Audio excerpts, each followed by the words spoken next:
Okay, so hello everyone. Welcome to another session of Coffee O'Clock. I'm your host Akash Kundu. I am a PhD student at Polish Academy of Science. And today we have a very special guest as a speaker who is our own Rajiv Krishnakumar. And he's going to talk about quantum arithmetic and what is it and why it is important. So let me give you a brief introduction about Rajiv. He did his bachelor's degree in physics from Imperial College London in 2011, and after that he moved to Stanford University for his master's degree in applied physics, and then he finished his PhD from Stanford University in applied physics, and during his PhD he did and his thesis was regarding the construction of entangled state, basically spin squeeze states, and how it can be used to for more precise tensors and stuff. And after that, he did his postdoc from AT&T Foundry and Caltech. It was a short postdoc, like collaborative postdoc. And during his postdoc, he worked in several topics, also in quantum communication and also like quantum perception algorithms. And also he extended his PhD to these topics like generating entangled states and made it better and stuff. And currently he is like in the Goldman Sachs and R&D department, and he is the executive director there. And so as you can see that Rajiv has a very big spectrum of experience from quantum optics, hardware, and also to quantum perceptions, that is neural network and stuff. So we are very glad to have Rajiv within us. And Rajiv, the floor is all yours, please. Thank you. Thank you very much for the very kind introduction. I think one small comment is Rajiv is also one of the main reasons why Q India is currently running. Oh. Right, exactly. For sure, right? Yeah, that's all.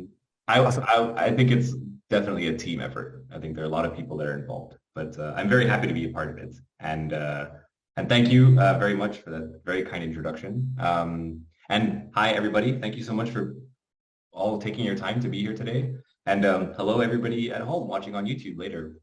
Thank you for your time too. Yeah, I'm actually really happy to be part of Coffee O'Clock. Like, it's been a really, really nice initiative with really good speakers, high quality speakers. And really, Akash has been really instrumental in leading this. So I really appreciate that, and the whole team behind it as well. I actually play a very small role behind the scenes in the Coffee O'Clock team. So it's actually really cool for me to be on the other side of this. So let me present my let me start presenting. So my presentation is going to be on quantum arithmetic. What is it and why is it important? So I will sort of take my time and definitely would love to hear any questions you have. You know, we will have time at the end for questions. So if there are questions at the end, that's great. If there are questions during the talk, that's actually even better. So I will stop and pause for questions during the talk, but definitely also feel free to unmute yourself at any time and just interrupt with a question. I really appreciate that. It's quite a dynamic way. And also, if for whatever reason, that's my preferred way of interacting, but if for whatever reason you prefer to ask a question in chat, feel free to do that too, and I will respond to that too. And it's okay. I'm actually going to take example from Kishore, who's kindly here in the audience today, from his previous talks on going a little bit, like, it's okay to go a bit more slowly and answer some questions. We don't have to, the point is not to rush through and finish everything. And so I really like that attitude. I'm going to try and apply it here. Okay, so with that, let's get started. I want to give a kind of executive summary of what I'm going to talk about, which is quantum arithmetic and why it's useful. So firstly, I will talk about defining what is quantum arithmetic. In one sentence, it is the ability to create an operator on a quantum computer that takes in an input register and an output register and encodes the function f of x in the output register. So I'll go into more details about what that is, but that is the one-line sentence. And why it's important is that it is oftentimes a very costly part of end-to-end quantum algorithms. And when I say costly, I mean in terms of qubit count and T-gate depth. Again, I will go into more details about like some examples and what I mean by costly. And finally, I'll talk about some recent work to address this issue that we have of this costliness but also try to make quantum algorithms more usable for practitioners. And I think maybe an interesting part for people in the audience or watching at home would be this bit about possible future work. So at the end, I'll talk a little bit about if you are interested in this field and would like to contribute, what are some possible projects that people can do either that are essentially extensions of our work. And this would be for people who are both new to quantum arithmetic and also people who have been in the field and have some experience. For the rest of the talk, I'm going to make a few assumptions on some prior knowledge. I'm going to assume that people know what a qubit is, and that they know that are a little bit familiar with Dirac notation. So when they see things like this state, they have an idea of what this means. I'll also assume that people have an idea of what unitary operators are, that they take some quantum state and they turn it into another quantum state. And finally, I'll also assume that there's some notions of quantum circuits are known, that you don't have to know what, for example, this specific circuit does, but that it means something to you to see a bunch of qubits and a bunch of gates, like these are H gates and things like that. However, if during the talk you do have a question that entails understanding this and you may not know exactly what it is, don't be scared to ask. Like, don't be scared and be like, oh, this question may be too basic because I'm supposed to know these things. No, please, again, feel free to ask, including the reasons that, one, your question is probably not that basic, and two, even though you might think it is, and two, there's a really high chance that somebody else also would have the same question, more than you'd think. So definitely, I highly encourage asking questions. Okay, now with that being said, let's jump into the first part, which is to define quantum arithmetic. So maybe we can start defining quantum arithmetic through an example, a very simple example. Let's say I have the function f of x, which is equal to 2 times x. It's a fairly simple arithmetic function. What does a quantum arithmetic implementation of this look like? Well, it's some unitary operator that you can implement on a quantum computer that takes in 2 registers. It takes in an input register and an output register. The input register encodes the value of x, and the output register is set to 0. And what the unitary function does is it takes it changes the output register to 2 times x. So that's what it is. Taking an example within this example, we'll take x equals 3. So the starting state is 3, 0. I'm going to change this into binary. So it's 0, 0, 1, 1, for example, and 0, 0, 0, 0 for the output state. So applying u of f on the state, you have to ensure that the output is 2 times x, so it better be 6.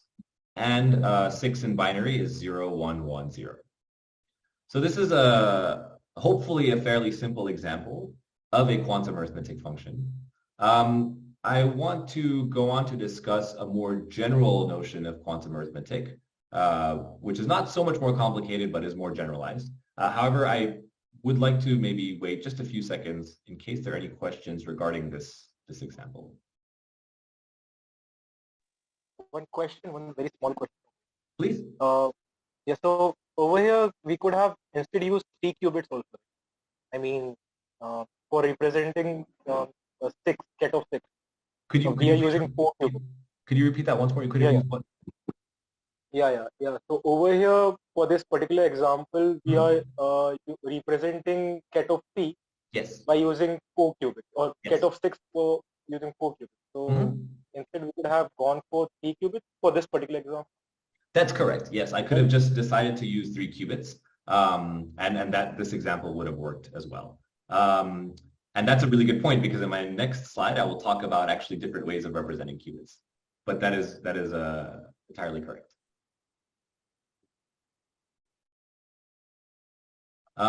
Okay, so there is a question that says, can anybody explain what a unitary means? Okay, so let me maybe go back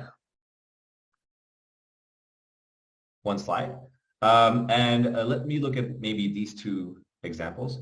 So a unitary operator in an abstract sense is something that acts on a set of qubits, or a quantum state to be even more general, and turns it into another quantum state. One way to implement this unitary operator is through a quantum circuit. So you can say that, okay, U kind of looks like something like this circuit without these measurements at the end, to be very specific. So it takes in a bunch of qubits, and the U is, you can think of it as all these gates that act on these qubits, and then the qubit that comes out after the state of qubits that comes out after all these gates is this state over here. And what does this mean? Okay, so we've gone from this is a very abstract notation. The circuit is a slightly more concrete notation. But if you want to think of it in terms of the hardware, what happens is you have a bunch of qubits and you act on them with, let's say if it's a superconducting qubit system with microwaves, so you essentially shoot microwaves at them and it changes the state of the qubits. And so this is, this shooting of the microwaves is what implements this unitary operator.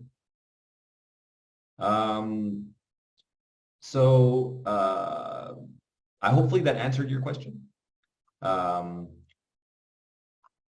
If there are follow-up questions, please feel free to write it in the chat.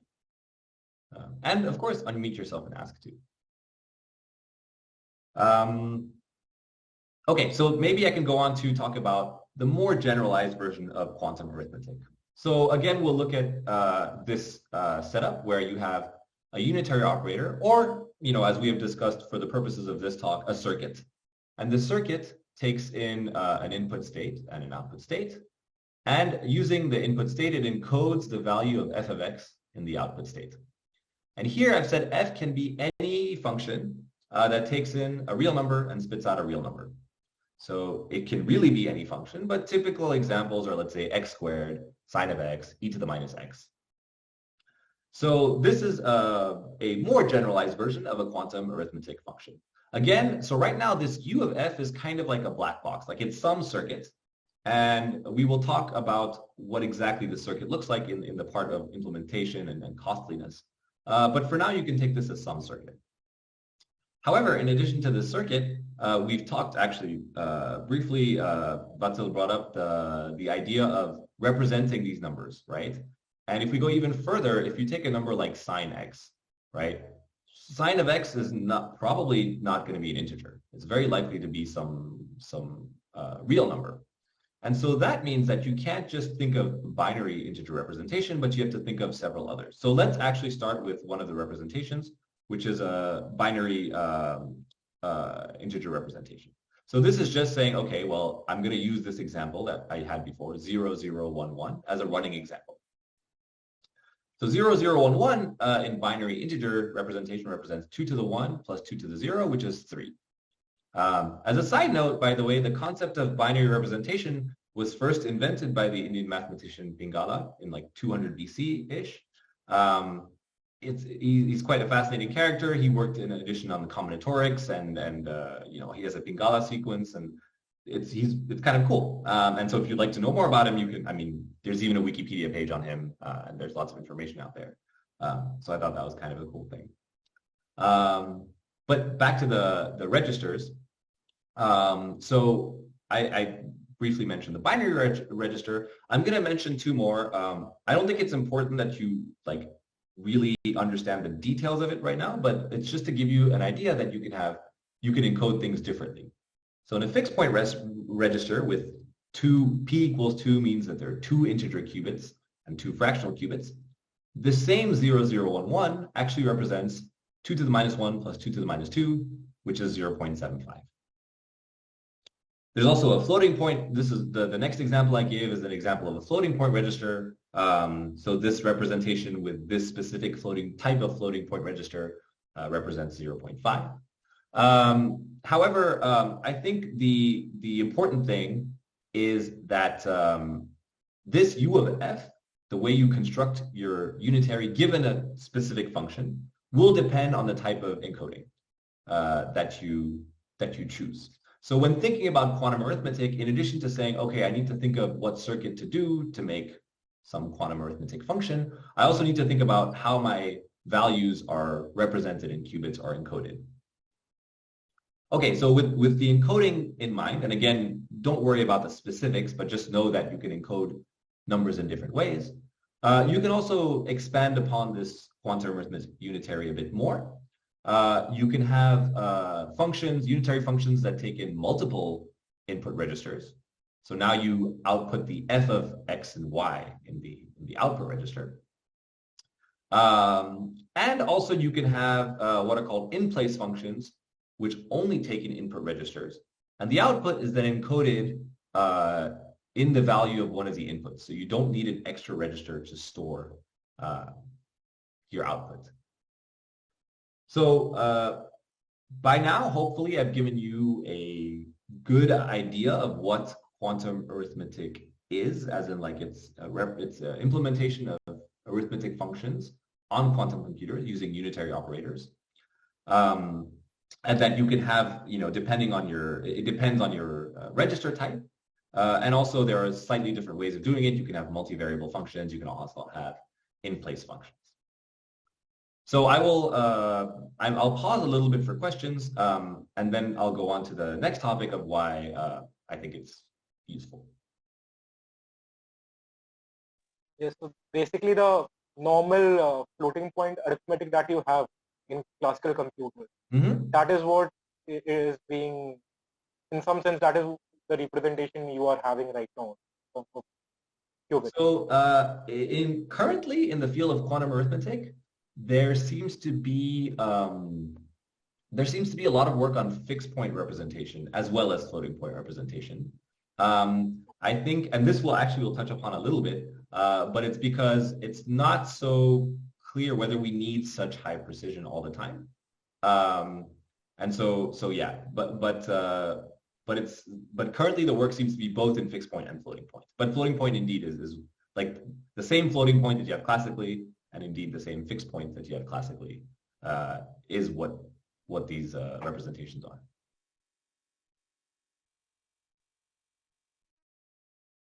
Okay, so there's a question that says, can you elaborate a bit more on the fixed point and floating point representations? Yes, I think what I'll do is I'll stick to fixed point, and maybe if it's okay, floating point I can elaborate more on if there's more interest.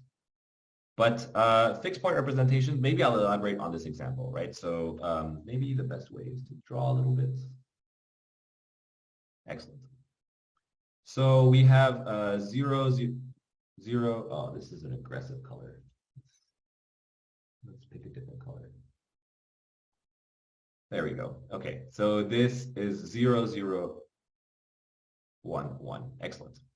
So in fixed point representation, I set a p-value. Oh, I set a basis, first of all. So my basis will be 2, typically. So I have a base 2, and I have a p-value, which determines the number of qubits or bits that will be used as integer values. So what does this mean? This p equals 2 means like, okay, the first 2 bits are integer values, and I'll put my binary points here. And these are fractional bits.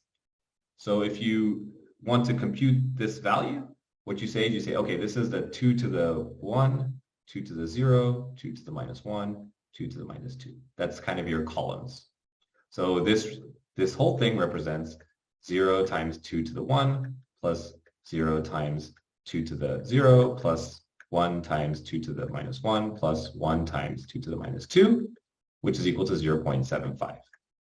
So that is this I've run through how I have said that 0.0011 in a fixed point register with p equals 2 is equal to 0.75. So you could do the same exercise with anything. You pick like 1, 0, 0, 1, 1, 0, and you pick p equals, let's say, 3. So now you can do the same thing. Okay, your binary point goes here. This is 2 to the 3, 2 to the 2, 2 to the 1, 2 to the 0, etc. And you can do the same exercise. So hopefully that gives you an idea of what fixed point representation is. For floating point register, maybe the one thing I'll say is you kind of have, in this particular case, you have these 3 that can be looked at as a fixed point representation, and this is an exponent that determines 2 to the power of something. And again, you can change this. You could say, okay, I'll only have these 2 as my fixed point representation, and these will represent the exponent. So that's a very brief description of floating point representation. There are slightly more categories of floating point representation, but I think for the purposes of this talk, I'll leave it at that. Yes, so nice, but why is there a product in the floating point? So that's because, again, you have some that are representative of the fixed point, and the second part of the register represents the exponent on the 2. Cool, excellent. So let me get rid of this stuff on the slide. Okay.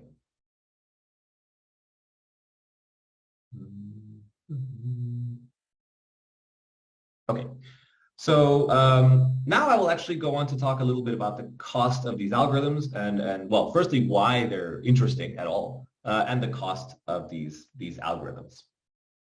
So maybe I can start about what we wouldn't use it for, maybe to get that out of the way. So if your goal is to perform an arithmetic calculation, and that's the total goal, say you want to perform sine of x, or e to the minus x, or x squared, or any other arithmetic calculation, you would most probably never use a quantum computer to do this. That's because classical computers can perform this much, much faster in practice. In terms of complexity, they're just as efficient, and in practice, today and probably for a very long time at the very least, classical computers will be faster. So then why do we use this?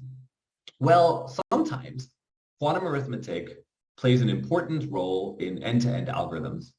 And specifically, it's because you want to, as part of your algorithm, implement some arithmetic function in superposition. That's kind of the crux. So sometimes we have to use quantum arithmetic, and we can't use a classical computer.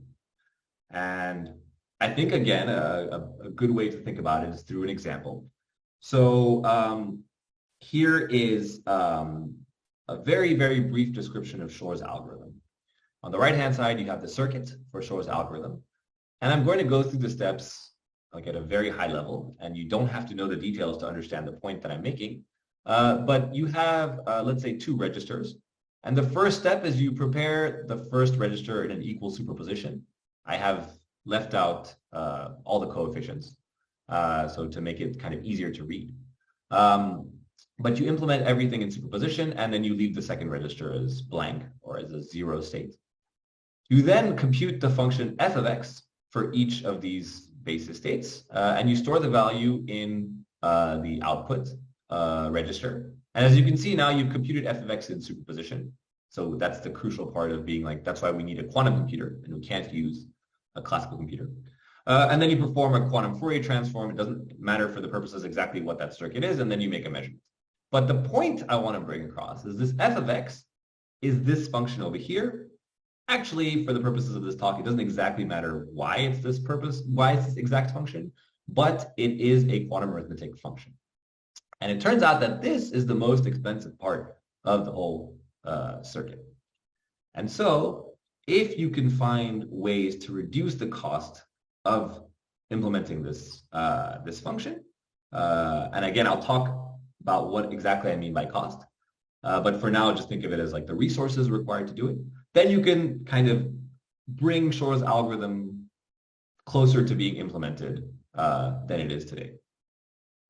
So maybe very briefly, I'll run through another example just to maybe give the example. I won't go into detail, but it's the example of a quantum algorithm to price financial derivatives or like stock options on a quantum computer. They have similar-ish steps. You prepare a distribution, you compute the payoff, you perform amplitude estimation, and then you make a measurement. But the important thing, again, is that in this first step, you have to compute e to the power x. One of these steps within the first step is to compute e to the power x. And that is actually a bottleneck in this algorithm as well. So if you find arithmetic functions that can implement this more efficiently than the state of the art, you've also brought this use case closer to being able to be done on a real quantum computer. Closer, but it's still, neither of these two can be performed for any real world use case yet on a real quantum computer, just to be clear. A little bit of a side note, actually, there's a few resources I've put up if you're interested in learning about these algorithms as a whole. For Shor's algorithm, I would highly recommend the second reference. It's a complete description of Shor's algorithm in lecture notes that are quite rigorous. However, it can be a little bit dense or terse for beginners. So if you are a beginner, then I'm gonna kind of shamelessly recommend the third resource, which is a blog post that I wrote. But the great thing about recommending your own stuff is you can also be open to feedback. So if people have feedback on how to make it better as well, I'm always happy to take that. So yes, the link to the notes is I mean, they'll be up and they will be they'll be up. Yeah, maybe I can share that. Give me 1 second then. Let me, or if somebody else who knows the lecture notes can just drop it in the Discord, that'll be, thank you, Rishi. That'll be fantastic. Okay, great. Okay, so that's kind of what I wanted to say about the examples. Now I want to talk about the actual, what I mean when I keep saying the cost of a function. And remember, feel free to just unmute and interrupt anytime. Okay, so now let's talk about finally this cost business, right? So what do I mean when I say I want the cost of an operator? Well, right now it means given the number of qubits in an input register X, in order to implement f of X using a unitary operator, how many qubits do I need, how many gates do I need, and what is the gate depth? So I will basically be spending the next few minutes talking about these criteria a bit more in depth. And I will start off with an example, or talk about it through an example. So the first, well, the example I want to use is called a ripple carry adder. It is a unitary that implements the following. It takes in two input registers, A and B, and it leaves the first register unchanged, and it changes the second register to A plus B. So it is a simple addition. And here we assume that A and B are described by n qubits in a fixed point register, but that's not a detail that's really important for this slide. Just the important thing is that they're both described by some n qubits. Okay, so this is what the circuit looks like. On the right, you see the diagram of the circuit. I don't need to go through all the details of how exactly it works, but I think now we can talk about what is the cost of this circuit.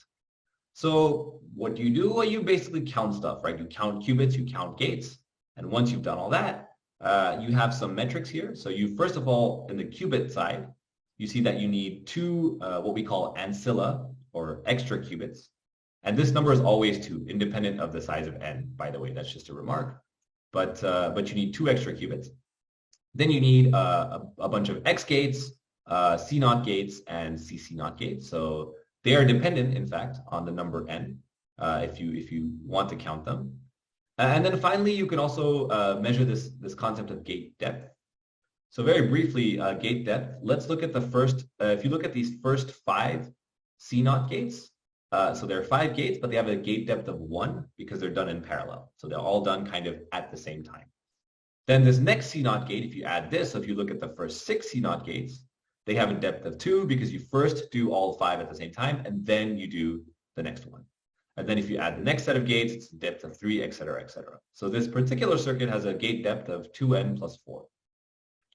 And so what does this lead to? This leads to, okay, if I rewrite this this operator as given below, I've just added the extra or the ancilla qubits to make it explicit, and it looks like this.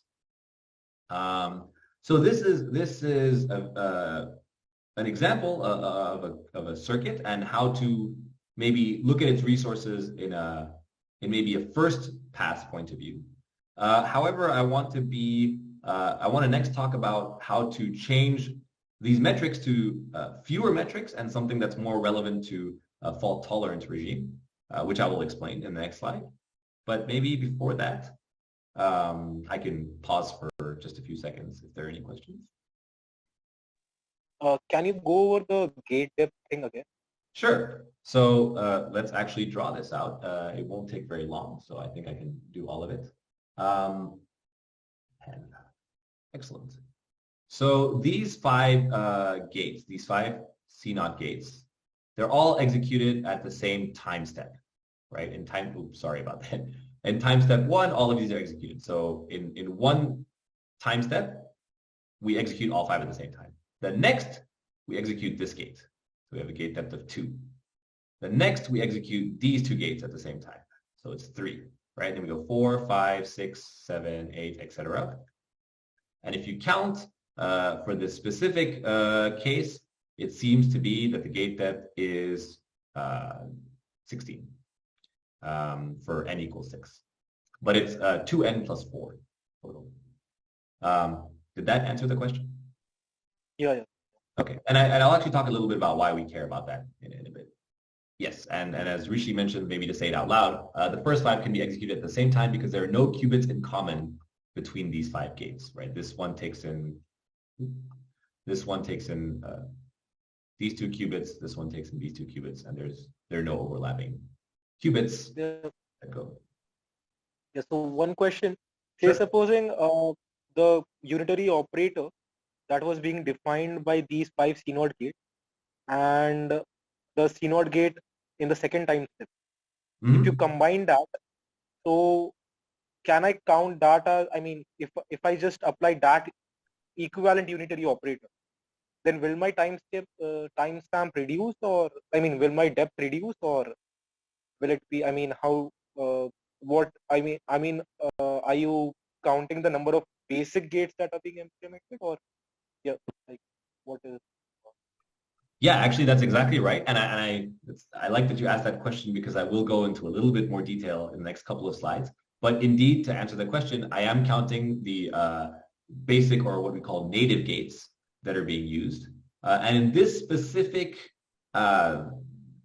maybe setting, I have implicitly assumed that all these gates can be executed by the quantum computer in one time step. And that if you want to execute, for example, this, as you mentioned, you have to do it in 2 steps separately. Like the hardware will do it in 2 steps separately. But actually, on that note, I will continue then, because that's sort of what I'm talking about next, after I erase this. Yeah, and also like a small thing, like Please. in the previous one, I think there is 1 qubit missing, right, on the last line. One of the ancillars, right? Actually, that's it's a nice subtlety that I guess you're very clever to notice this. So here, what Akash is asking is that why are there 2 zeros here and 1 0 here? So actually, one of these zeros gets absorbed in this register because it is used as the carry qubit in the addition. So it's the Z register at the bottom. It becomes the answer to A. It's part of the answer to A plus B, if that makes sense. Okay. So I thought this is like a typing mistake. Okay, I'm glad that I asked that. Oh, yeah, it's a good question. Also, very very subtle thing to remark. So I appreciate that. Yeah.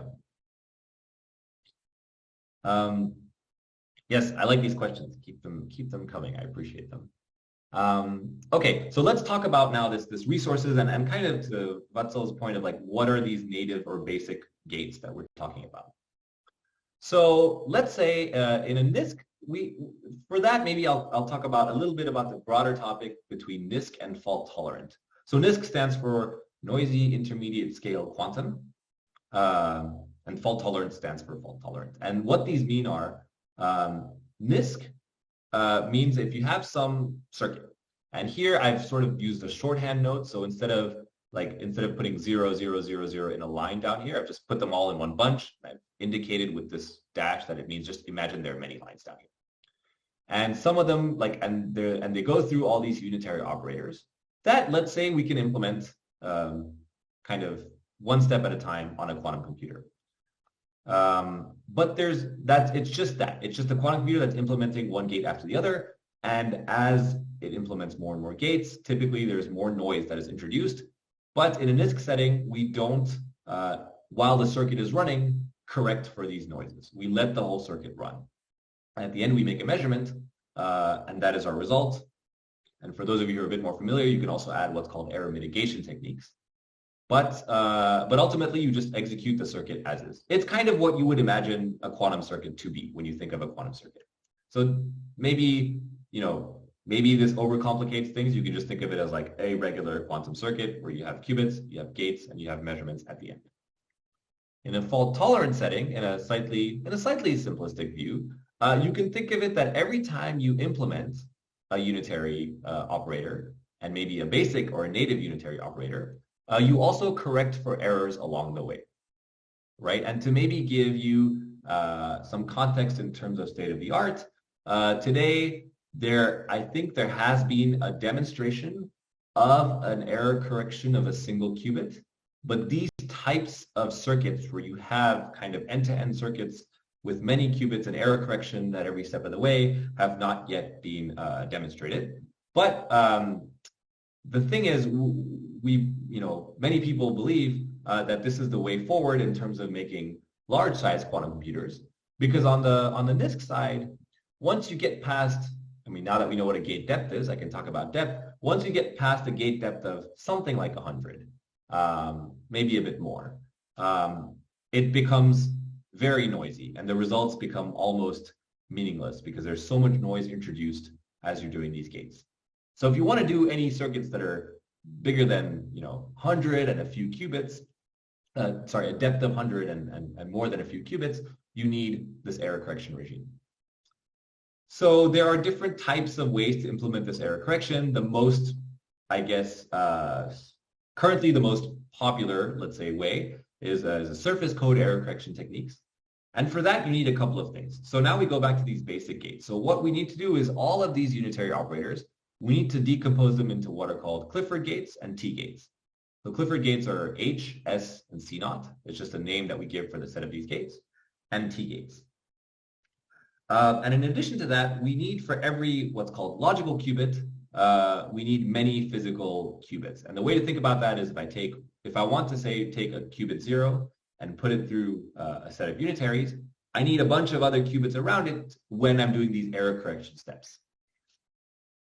So that's kind of the things that we need.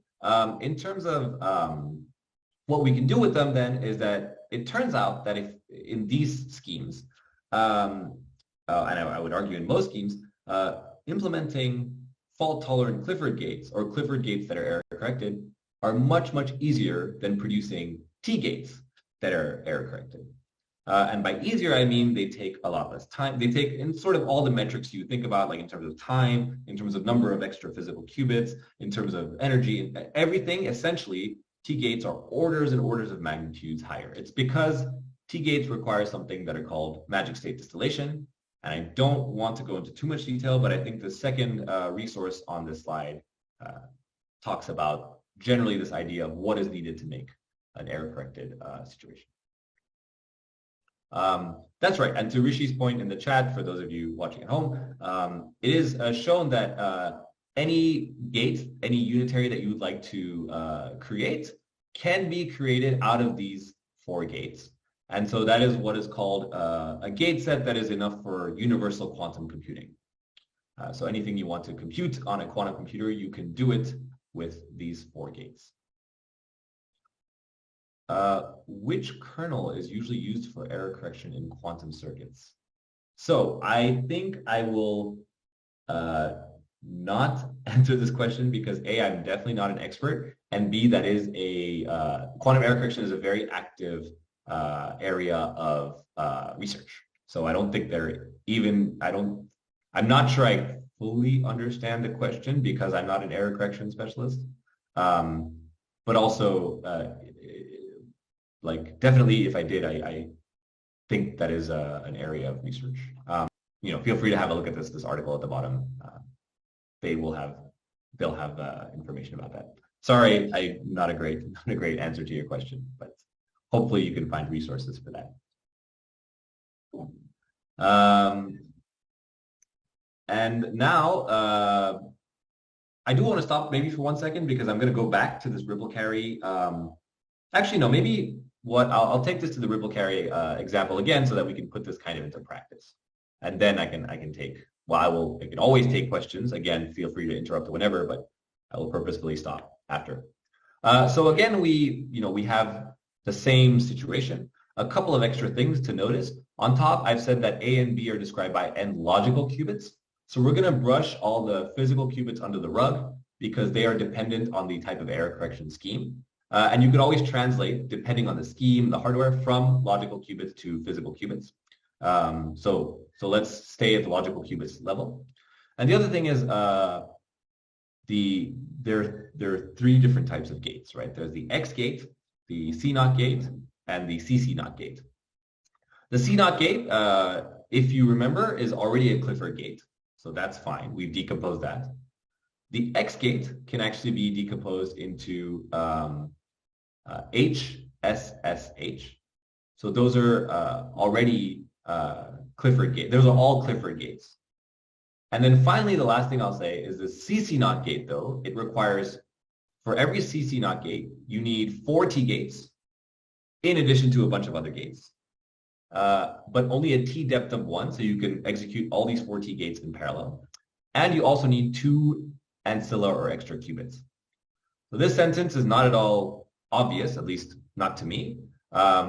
But if you want to understand how to decompose this gate, it's not super complicated either, because it's well explained in this second reference. So I think there was a question, which is what exactly is a logical qubit? So it's the idea that, going back to here, that if you want to just, let's say, put in 2 qubits into your quantum computer, well, you actually need something like, well, for every qubit you want to use, you need extra, like, let's say, 100 qubits that are there to perform the error correction. So we take all these, let's say, 100 qubits together, and we say they form one logical qubit, because together they basically encode the value of the one logical qubit, but we need all these qubits for the error correction bit. So that's why we say logical qubit instead of just a qubit. Hopefully that made sense. And there was another point which said there are also solutions with more of a quantum term, such as teleportation-based operation, measurement-based schemes, and cluster states, repeat until success circuits, or implementations that restrict to experimentally achievable quantum operations like nearest neighbor interaction. Yes, so I think the summary of this comment by Abdullah is that this scheme that I've talked about, which is we use Clifford gates and T gates, and we perform error correction like this, is a specific scheme. It is probably the most popular scheme in terms of what people are thinking. There are other subtleties in which you can implement fault-tolerant circuits with slight or large changes. But for the purposes of this talk, I'll focus on this idea of an error-corrected, what an error-corrected circuit looks like. Okay, so let me, what time is it? Okay, I think I have a little bit of time. So what I'll do is, maybe I'll finish this section, and then we can decide whether to continue onto the last bit, or whether to save that for another time. But to kind of finish off this example,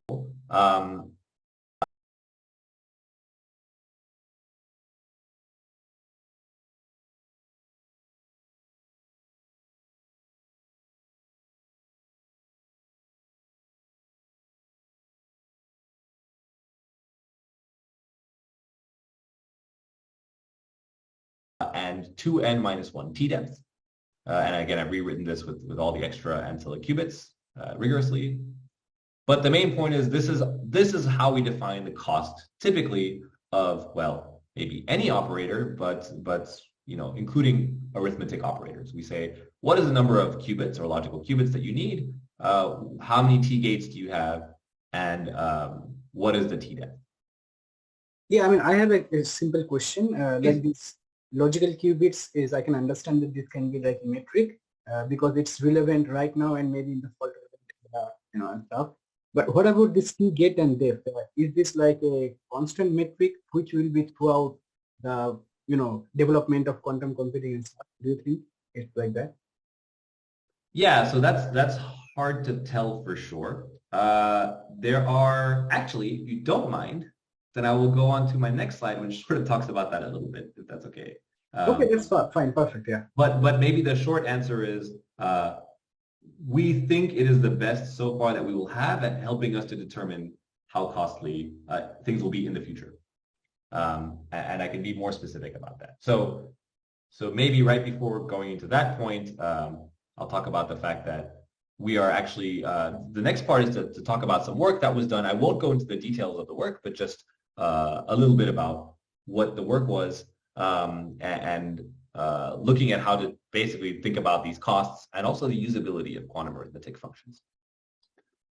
So we were talking about these metrics and these current arithmetic functions, and Akash actually asked, like, yeah, okay, I kind of understand logical qubits, but what about these T-gates? Is it really something that'll carry on over time, among other things? So I will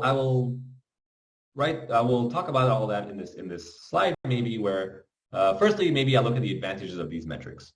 So it's nice because I just mentioned that there are three metrics, right? The qubit, the logical number of logical qubits, the T-gate depth, and T-gate count. So there are only three metrics, which is nice. And yes, currently they span, the nice thing is they span across many systems. Not all, I think, but for example, if you go up to someone that works in ion trap hardware or superconducting qubit hardware or atoms as hardware, and you tell them these metrics of your operator, that'll mean something to them, because they do care about logical qubits, and they do care at least currently about T-gates, because it seems like that is Clifford gates will probably be something that will be, or currently is quite common across all these systems, the type of Clifford gates. And so the T-gate happens to be the non-Clifford gate that they're using currently. If they still use the system of Clifford gates and non-Clifford gates, which is, I mean, I shouldn't say likely, but currently is a system that people are following, fine. If you have a T-gate count and you change it, that will change proportionally to some other gate. So it's still somewhat useful for them, even if they end up not using T-gates, I would argue. And logical qubits are nice, you know, as Akash has pointed out, because again, you tell a hardware person, hey, these are how many logical qubits you need, and you don't have to worry about which specific hardware, because they will deal with going from logical qubits to physical qubits. And the nice thing about these T-gates right now is that there's some work that's being done to say, okay, well, if you give me the T depth and the T-gates, you can use, you know, I can discuss a little bit roughly how long this operator will take to execute on a quantum computer in the future, right? Given some assumptions and many things.